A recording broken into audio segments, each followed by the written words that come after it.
क्यों?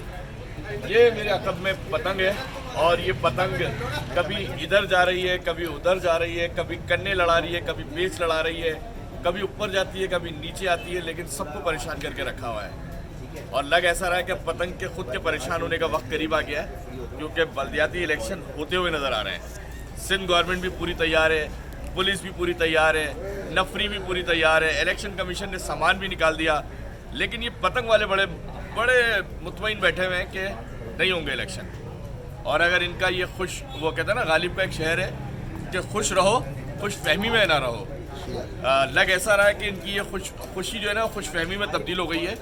और अगर इलेक्शन हो गए तो लगता है ऐसा है कि पतंग जो है वो बल्ले से भी कटेगी, पतंग को तराजू में भी तोल दिया जाएगा, और ये पतंग जो है वो हो सकता है इसको तीर से भी फाड़ दिया जाए।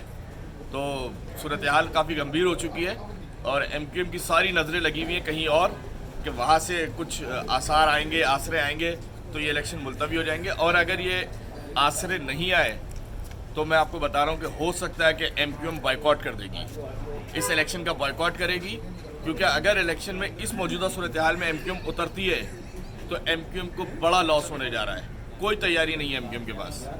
इस पूरी सूरत हाल में MQM कितना सर्वाइव करेगी ये तो इलेक्शन होने पर ही पता चलेगा, क्योंकि इनका इत्मीनान यही है कि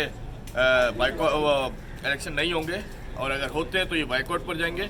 और एक चीज़ क्लियर है कि MQM ना वफाकी हुकूमत से अलग होगी और ना पीपल्स पार्टी की जो इनकी वर्किंग रिलेशनशिप चल रही है उससे भी अलग नहीं होगी। ये बात तो तय है।